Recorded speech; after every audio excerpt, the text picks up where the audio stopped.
बंधन नहीं मिला। यशोदा जी के महल में जाते हैं, सब कुछ रास्ता साफ मिला। और जैसे यशोदा के पास पहुंचे तो देखा क्या, यशोदा के पास एक कन्या लेटी है। कन्या को जब देखा तो वसुदेव जी ने क्या किया, सूप से भगवान को उठा के यशोदा के पास लिटा दिया और कन्या को उठा के सूप में लिटा दिया। अच्छा, एक बात यहां पर जरा देखना,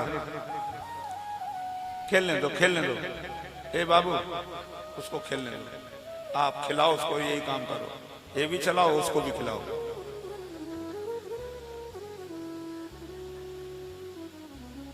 उसी का तो कार्यक्रम हो रहा है।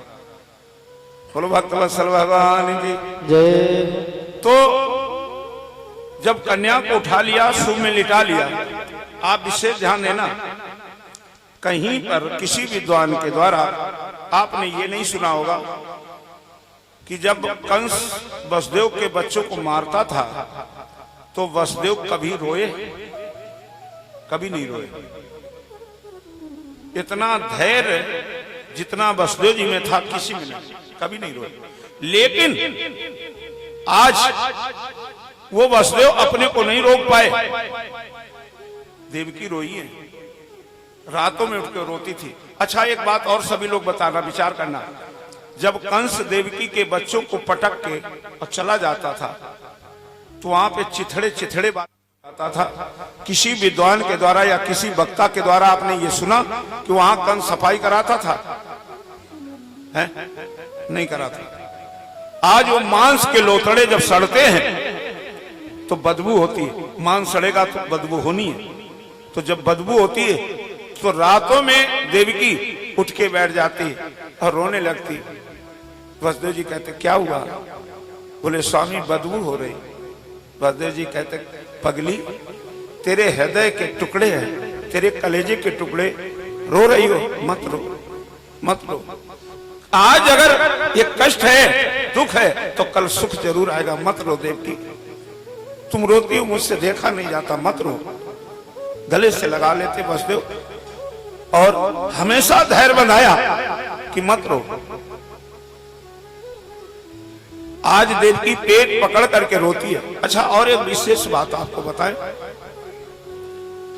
यहां पर आचार्यों ने, विद्वानों ने, अब क्या कहा जाए, हालांकि किसी का नाम लेना क्या फायदा,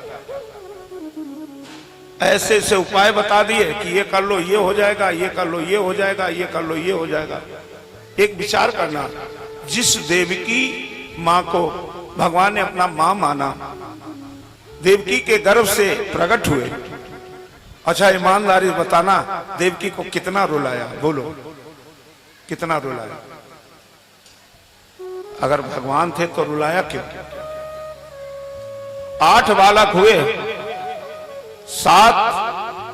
6 तो मार दिए, 7वां खंडित हो गया, 8वें में भगवान आए, यशोदा जी के यहां पहुंच गए। अच्छा, 8 बालक क्या साल ही 2 साल में हो गए?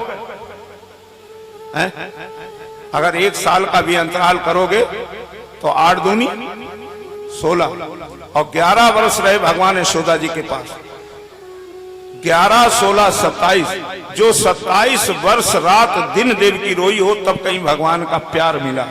और यहाँ लोग कहते हैं कि 11 रुपए प्रसाद चढ़ा के भगवान को पाले, असंभव। बेलपत्री चढ़ा के भगवान को खुश कर ले, असंभव। मत आना ऐसे भ्रम में। सुदामा जी के लंगोटी लगवा दी, बोलो लगवा दी कि नहीं लगवा दी? कंगाल बना दिया, तब कहीं भगवान मिले। सिमरी, एक नहीं कई प्रसंग हम आपको बताएंगे। सिमरी वनों में रात दिन जब रोई है तब भगवान मिले। मीरा जहर तक पीना पड़ा भगवान के भक्ति में, जहर तक पिया मीरा ने, महलों को छोड़ दिया, सारे सुख साधन त्याग दिए, और जब जंगलों में भटकी है और भगवान की लगन में सच्ची लगन लगाई, तब कहीं भगवान का सुख मिला। और यहाँ तुम्हें बेलपत्री चढ़ाने से वो सुख मिल जाएगा, तो तुम्हारा काम हो जाएगा। अरे याद रखो, भगवान बहुत परीक्षा लेता है, तो साधारण ऐसे नहीं मिलने वाले। वो जब देख लेते कि मेरा भक्त मेरी भक्ति में पक्का है कि नहीं, तब कहीं दर्शन देते। और गोस्वामी जी ने तो यहां तक लिख दिया कि जन्म जन्म मुनियतन कराही और अंत राम कई आवत नाही। एक जन्म नहीं, कई जन्म जब भगवान की भक्ति करता है और फिर भी भगवान का नाम नहीं ले पाता मरते समय, और तुम चाहते हो कि हमें साधारण भगवान मिल जाए, ऐसे मिलेंगे कभी नहीं। आज वसुदेव और देवकी कई वर्ष रोए। अच्छा, यहां पर जब वसुदेव जी भगवान को लिटा के चलने लगे, जो कभी वसुदेव जी धैर्य बंधाते रहे देवकी को और रोए नहीं, आज भगवान को देखा फपक के रो पड़े। लाला, धिक्कार है मेरे जीवन को, धिक्कार है। एक तो बरसों के बाद बुढ़ापे में तुम्हारे जैसा पुत्र मिला, मैंने बहुत मनौती की, पत्थर पूजे, मंदिर पूजे, तब तुम मिले। और धिक्कार है मेरे जीवन को, जो तुम्हारा मैं स्नेह न पा पाया, तुम्हें हम प्यार न दे पाया। मेरे जीवन में कैसी ये घटना घट रही है, लाला मुझे क्षमा कर देना।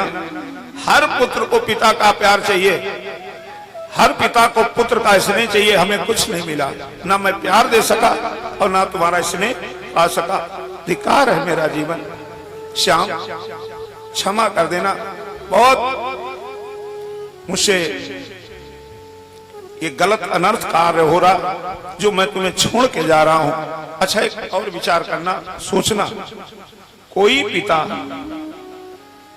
अगर मनौती करके कहीं जीवन में एक ही संतान मिली प्राप्त हुई और उस पिता से कहा जाए कि इस पुत्र का त्याग कर दो, बोलो कोई करेगा? कोई करेगा? ये अभागा वसुदेव तुम्हें छोड़ के जा रहा है, तुम्हें छोड़ के जा रहा, कभी इस समय को मैं भूल नहीं पाऊंगा। और ये बेटा है लाला, कन्हैया, एक बात याद रखना, क्या कि मैं तुम्हें छोड़ के जा रहा हूं, लेकिन कभी लेने नहीं आऊंगा श्याम, कभी नहीं लेने आऊंगा। जब तुम्हें मेरी याद आ जाए तो स्वयं चले आना, लेकिन मैं नहीं आऊंगा। और ऐसे रोते विलकते कन्या को लेकर के वसुदेव जी चले आए। और जिस समय आए हैं,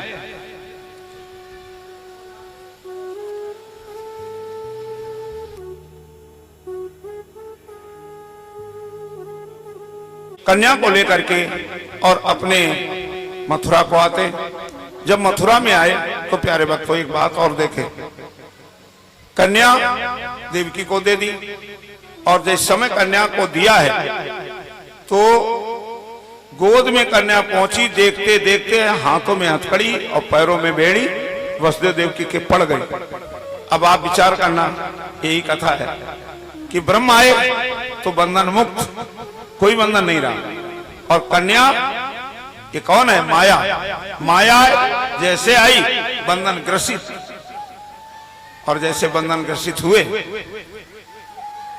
तो ये माया जो कन्या थी बहुत तेज रोई, और जैसे रोई तो जितने पहरेदार थे ये सब सो रहे थे, ये जागे। भैया चलो कंस को खबर करो, कंस को खबर करो, देवकी का 8वां लाल प्रकट हो चुका। आज सारे ये भागे पहरेदार और जा करके कंस से कहा, महाराज महाराज देवकी का 8वां लाल प्रकट हो चुका। कंस को नींद नहीं थी, 12-1 बजे का समय, और देखें आप इधर जा रहा उधर जा रहा, क्यों? दुश्मनी में नींद भी नहीं आती। ये दुश्मनी किससे कर बैठा? भगवान से। नींद नहीं है। और जब सुना देवकी का 8वां लाल प्रकट हो चुका तो ये भागा, और जब भागा तो भागते गिरते उठते आया और देवकी से कहा, देवकी कहाँ है वो तेरा 8वां लाल? तो देवकी ने कन्या को हृदय से लगा लिया, स्वामी कंस आ गया, ये मार डालेगा कन्या को भी। वसुदेव जी बोले, जो होगा देखना पड़ेगा, कर भी क्या सकते, आने दो। कंस गया, देवकी ये 8वां पुत्र मुझे दे दो। देवकी ने हृदय से लगा के, भैया तुमने मेरे 6 बालक मार डाले, मैंने कुछ नहीं कहा, एक शब्द नहीं तुमसे कहा, ये कन्या ऐसे छोड़ दो, इसे ना मारो, हम इसी के सारे अपना जीवन यापन कर लूंगी, इसी के सारे जी लूंगी, इसे छोड़ दो, इसी का सहारा रह गया, भैया ना मारो। कंस ने कहा कन्या? हाँ भैया देख लो कन्या है। हमारे गोस्वामी जी ने लिखा है, बोले जाको प्रभु दारुण दुख देही और काकी मति पहले हरी ले ही। इसकी मति ही खराब थी और क्या सोच रहा, कन्या का आना ये देवताओं की चाल है। ये कन्या देवकी की जो हुई है ये अभी बड़ी होगी, पढ़ेगी लिखेगी, इसके बाद विवाह के योग्य होगी। जब इसका विवाह होगा और जो कन्या का पति बनेगा वो देवकी का दामाद होगा। कहीं ऐसा तो नहीं कि दामाद के द्वारा मेरी मृत्यु हो। दामाद पुत्रवत होता है, दामाद पुत्रवत होता है, ऐसा नहीं दामाद के द्वारा मेरी मृत्यु हो। इसको भी छोड़ना उचित नहीं। देखिए कैसी मति खराब। बस देवकी रोती रही, भैया ना मारो, छोड़ दो। इसको दया नहीं आई, ऐसे थोड़े पैर दिखाई दे रहे, पकड़े और खींच लिया। और जिस समय खींचा तो एक कन्या है माया। कन्या ने सोचा अगर इसने पटक दिया तो काहे कि हम माया, मैं सारे संसार को नचाती हूं और ये हमें मारे। तो पतले पतले पैर कर लिए माया ने और जैसे झटके में इसने ऐसे ऊपर किया, हाथ से निकल गई और आकाशमान में जाकर के अष्टभुजी रूप धारण किया। बोलो आदिशक्ति मैया की। और जैसे अष्टभुजी रूप बनाया, कहा मूर्ख तू मुझे क्या मारेगा, तुझे मारने वाला तो प्रकट हो चुका।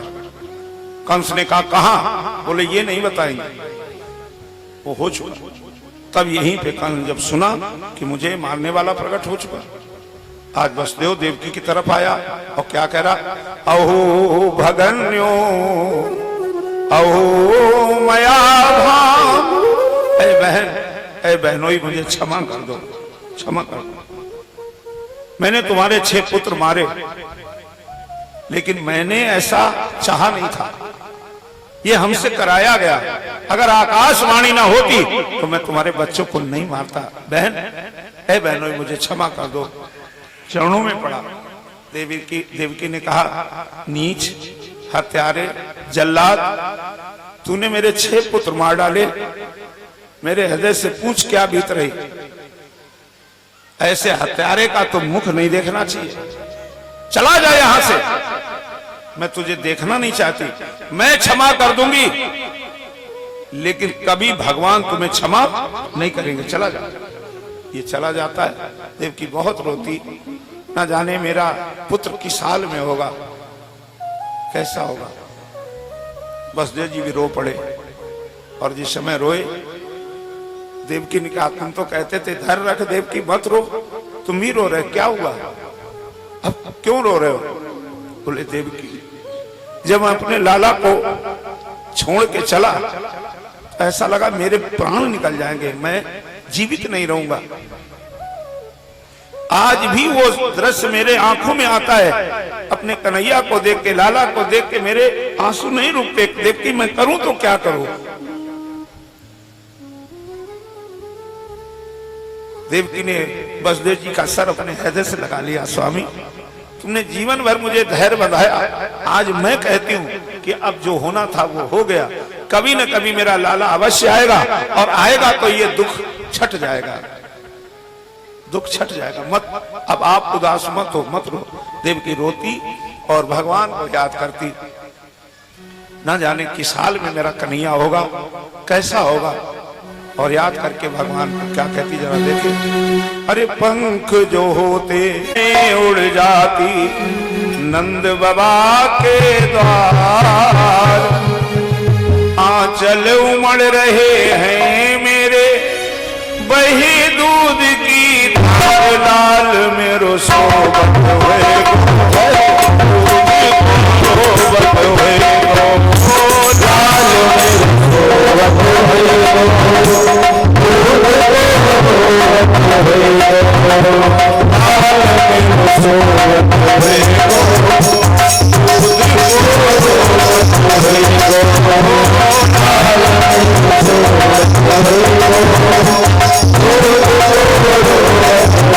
Oh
हरिलाल की जय। आज ऐसे देव की रुदन करती। एक बात और आप देखिए कथा के माध्यम से, डर था, डर नहीं था, भय नहीं था। कंस से भगवान डरेंगे? देखो एक बात आप सब लोग सुन लें, जो भी मेरे द्वारा किया हुआ कर्म है ये कभी व्यर्थ नहीं होता। जो भी मेरे द्वारा किया हुआ कर्म है कभी व्यर्थ नहीं होता, चाहे वो दान हो, चाहे पुण्य हो और चाहे गलत काम हो। जो भी हम कर रहे हैं इसका भोग तो हमें अवश्य मिलेगा। अवश्य में भोक्तव्यम कृतम कर्म शुभाशुभम। अच्छे बुरे जो भी कर्म है उनका फल एक दिन अवश्य मिलता है। ये क्यों चले गए भगवान देवकी को छोड़ के वसुदेव जी को? रोता भी लगता। हमारे भागवत में एक क्षेपक में बहुत सुंदर प्रसंग आया कि ये यशोदा और नंद बाबा, ये मालूम कौन है? जरा गौर से कथा सुनना, ये कथाएं आपको मिलेंगी नहीं सुनने को। यशोदा और नंद बाबा ये कौन है? पूर्व जन्म का वृतांत। पूर्व जन्म में नंद बाबा और यशोदा एक ब्राह्मण ब्राह्मणी है। ब्राह्मण और ब्राह्मणी इतने गरीब हैं, इतने गरीब हैं कि इनके पास खाने को कुछ नहीं। अच्छा, जिसके पास खाने को ना हो तो क्या करेगा? भीख ही तो मांगेगा। आज ये द्रोण जी भीख मांगते हैं। ये ब्राह्मण, इनका नाम द्रोण। ये जो ब्राह्मणी है यशोदा जी, इनका नाम धरा। भीख मांगते हैं। अच्छा, एक बात और है, जब गरीबी होती है, समय बिगड़ता है, तो भगवान भी परीक्षा लेता है। ये भी ध्यान रखना। और गरीबी में तो परीक्षा ही होती है, गरीबी में परीक्षा होती है। आज इतने गरीब की भीख मांगते द्रोण जी। समय आया, और ऐसा समय आया कि 7 दिन हो गए भीख मांगते मांगते, लेकिन भीख मांगने में मिला कुछ नहीं। 7 दिन से भूखी धरा आंगन में बैठी। बड़े बड़े बाल हैं, बड़ी सुंदर है धरा। और क्यों ना सुंदर हो, अगले जन्म में भगवान की मां बनेंगी। और जो भगवान की मां होगी कम सुंदर होगी है? मैंने उस दिन शायद इशारा किया था, पुनः कर रहा हूं। जिसकी रचना इतनी सुंदर, वो कितना सुंदर होगा। परमात्मा कितने सुंदर होंगे। और जब परमात्मा सुंदर होंगे तो क्या मां कम सुंदर होंगी? बहुत सुंदर है धरा। बड़े बड़े बाल हैं, घुटनों पे सर रखे आंगन में बैठी और रो रही। स्वामी प्रभु, किस जन्म का हमें ये दंड मिल रहा है? आज 7 दिन हो गए मेरे मुख में कौर नहीं गया, और मैंने नहीं खाया तो मेरे पति ने भी कुछ नहीं खाया। भूखा होगा, कहीं भटक रहा होगा, भीख मांग रहा होगा। प्रभु, किस जन्म का ये दंड हमें प्राप्त हो रहा? अगर मेरा कोई कर्म गलत था तो पति के भाग्य से कुछ मिल जाता, और पति का अगर कर्म गलत था तो मेरे भाग्य से कुछ मिल जाता। क्या दोनों के कर्म गलत थे? प्रभु, किस जन्म का ये दंड है? रो रही। इधर रोई, भगवान को याद किया। भगवान विष्णु ने ब्रह्मा को बुलाया, शिव जी को बुलाया, और बुला करके आदेश दिया, ब्रह्मन, हे भोलेनाथ, हाँ प्रभु, कहीं चलना है। कहाँ चलोगे? मृतलोक, परीक्षा लेनी, चलो।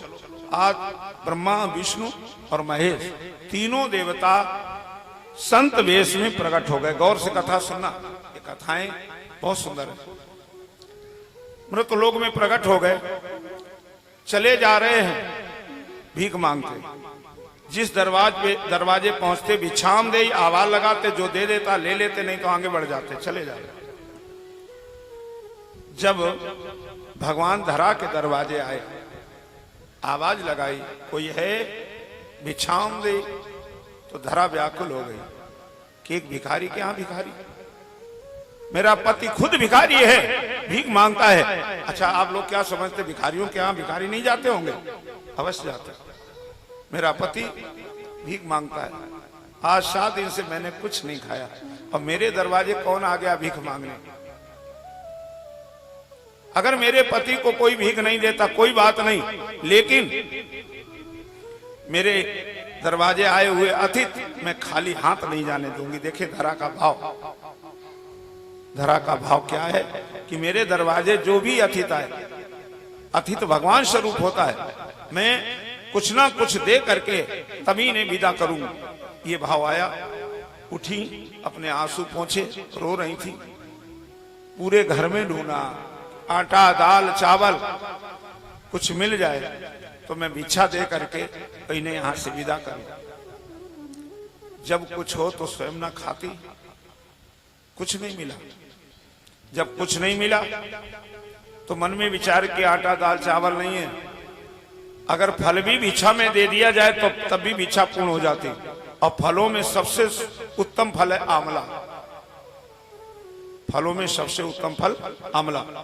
आंवला अगर भिक्षा में दे दिया जाए तो भिक्षा पूर्ण मानी जाती। कुछ नहीं है, ना फल है ना आंवला है, कुछ है ही नहीं।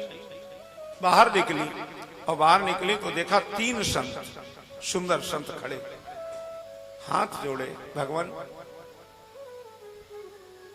आप भिक्षा लेने आए? हाँ मां। तो ऐसा करना, भिक्षा लेके जाना, बगैर भिक्षा लिए जाना नहीं प्रभु। अगर कुछ मांगो तो आप दे सकते हो। भगवान बोले, बोलो मां क्या चाहिए? बोले थोड़ा समय दे दो मुझे, थोड़ा समय दे दो। ठीक है मां, मैं बैठा हूं दरवाजे, आप यही बैठो, मैं अभी गई अभी आई। आज धरा भगवान को दरवाजे बैठा के गई और कहां गई? एक दुकानदार के यहाँ। दुकानदार के यहाँ जाकर के कहा, भैया हाँ बोलो, हमें कुछ उधार वस्तु चाहिए, दे दोगे? दुकानदार ने देखा गौर से इनकी तरफ, मुस्कुराया और मुस्कुरा के कहा, क्या चाहिए? बोले इतना आटा दे दो, इतनी दाल दे दो, इतना चावल दे दो। जो ये मांगती गई ये निकाल के रखता गया, आटा दाल चावल। लो आपका ये सामान निकल गया, आटा दाल चावल। धरा ने देखा, भैया अगर ये आटा दाल चावल निकाल दिया तो इसका मूल्य भी बता दो कि ये कितने का है। जब मेरे पति आएंगे घर तो मैं वो मूल्य तुम्हारे घर यहाँ दुकान तक पहुंचा दूंगी। अभी मेरे पास पैसा नहीं, मैं उधार लेने आई। कोई बात नहीं, कितने का है, मूल्य तो बता दो। तो इस दुकानदार ने गौर से 2-3 बार इसकी तरफ जब देखा, अच्छा ये मां समझ गई कि इसकी दृष्टि कुदृष्टि है, पता चल जाता है ये मेरे शरीर से मूल चुकाना चाहता है। खूब रोई कि भगवान कितनी परीक्षा लोगे, मैं गरीब हूं, ये दुष्ट मेरे शरीर से मूल चुकाना चाहता है, कितनी परीक्षा लोगे। रोई, आंखों में आंसू, कैसे अपने को बचाएं। थोड़ा ऐसे इधर देखा, एक चाकू पड़ा था। धरा ने वो चाकू उठाया और उठा करके इससे कहा, दुष्ट मेरे शरीर से मूल चुकाना चाहता है, बहुत सुंदर शरीर लगता तुझे, बस उस चाकू से दोनों हृदय काट करके इसके तराजू में रख दिए। मूर्ख, ये रहा तेरा मूल। अब मैं जा रही हूं। एक हाथ में आटा दाल चावल लिया और एक हाथ अपने आंचल से लगाया। खून की छाछें फूट रही हैं, पूरा शरीर इसका खून से लस्त पस्त हो गया। माँ का सारे कपड़े भीग गए, पूरा शरीर लस्त पस्त। गिरती है, संभलती है, भागती है, गिरते संभलते भागते चली आ रही। इतना खून निकल गया कि इसका सारा बदन पीला पड़ गया, माँ का पूरा बदन, शरीर में खून ही नहीं रहा, सीधे छाछे फूट रही। आंचल जो लगाए है अपने